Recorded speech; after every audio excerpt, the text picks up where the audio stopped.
ابھی نے اپنے بچے کی شادی پر اپنے گھر میں لائٹنگ نہیں کرائی، لیکن آپ کو دنیا کا کوئی عالم یہ فتویٰ نہیں دے سکتا کہ لائٹنگ کرانا حرام ہے۔ آپ شادی کے موقع پہ ساری گلی سجا لو، آپ ساری چھتوں پہ لائٹنگ کرا لو، کوئی آدمی یہ آپ کو فتویٰ نہیں دے سکتا کہ شادی کے موقع پر لائٹنگ کرانا جائز نہیں۔ کبھی سنا ہے آپ نے کسی سے؟ بولیے، یہ جائز ہے، جائز پیسے ہیں تو ٹھیک، بلکہ میں اس سے آگے بڑھتا ہوں، اس سے تھوڑا اور آگے جاتا ہوں۔ حضرت عائشہ صدیقہ رضی اللہ تعالیٰ عنہ فرماتی ہیں میرا جو کمرہ تھا نا جس میں حضور کے ساتھ رہتی تھی اور ایک لمبا زندگی کا عرصہ گزارا، اس میں 3 آدمی سو سکتے تھے، چوتھے کے لیے جگہ ہی نہیں تھی، اور کچا تھا، کھجور کے تنے کھڑے کر کے اس پر کھجور کے پتوں کی چھت ڈالی گئی تھی۔ میں جب ہاتھ اٹھاتی تھی تو میرا ہاتھ اپنی چھت کو چھو جاتا تھا۔ یہ ہے سنت نبی پاک کی، یہ حضور کا طریقہ ہے۔ بتائیے پکے گھر میں، لینٹر والے گھر میں رہنا جائز کہ ناجائز؟ کیوں جی؟ حضور تو کچے مکان میں رہتے تھے، آپ نے کیسے پکا بنا لیا؟ اللہ کی محبوب علی دین کو اس کی اصل بات میں سمجھیں۔ آپ ایسا نہ کریں جس میں انتشار اور امت تقسیم ہو، اس کا اصل مزاج دیکھیں۔ مہندی کے موقع پہ اگر کوئی آدمی 6 دیگیں دال چاول کی پکاتا ہے تو منع نہیں، جائز پیسوں سے پکائے۔ انہیں لائٹنگ لگوائی، کوئی منع نہیں، سارے محلے کو کھانا کھلایا، کوئی منع نہیں، بلکہ نبی پاک نے فرمایا بہترین مسلمان ہی وہ ہے جو سلام پہلے لے اور روٹی زیادہ کھلائے، تو بہترین مسلمان ہے۔ ناجائز کیا ہے؟ ناجائز ہے شادی کے موقع پر بینڈ باجا بجانا، اس میں رقص کرنا، اس میں بھنگڑے ڈالنا، عورتوں مردوں کا اختلاط ہونا، عورتوں کی مووی بنانا، یہ چیزیں ناجائز ہیں۔ تو جو ناجائز ہے اس پہ پابندی لگائی جائے گی، جو جائز ہے اس کے بارے میں یہ کہا جائے گا کہ بھائی احتیاط کی جائے، سنت کی طرف دیکھا جائے تو بہتر یہی ہے۔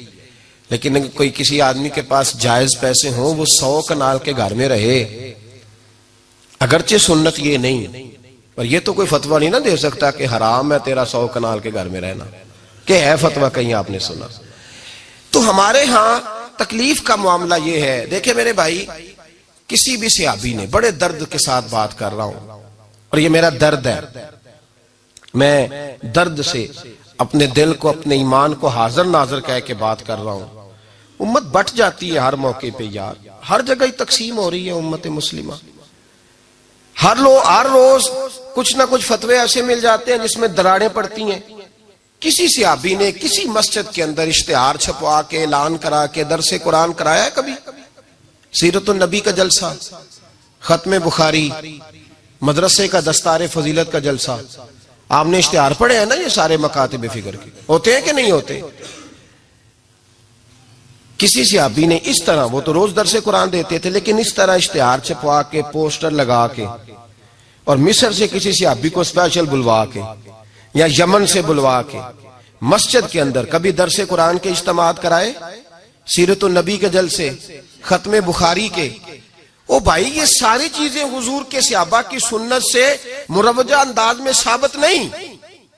مجھے بتا میرے بھائی، میں درد کے ساتھ تجھ سے سوال کرتا ہوں کہ سیرت النبی کے جلسے میں تو پشاور سے مولانا بلائے، پنڈی سے بلائے، تو گجرات اور کراچی سے لوگوں کو بلا کر کے اگر سیرت کا جلسہ کرائے، اور تو اس میں ایک آدمی کو کراچی سے بلوایا جا رہا ہے تو تو نے اس کو 20,000 کی ٹکٹ بھی دی، اور اشتہار پہ بھی جلسے پہ خرچ ہوا، پھر لنگر بھی پکا، کھانا بھی تو نے کھلایا، نہ تجھے کوئی بیوہ یاد آئی، نہ تجھے کوئی مسکین یاد آیا، نہ تجھے کوئی غریب یاد آیا؟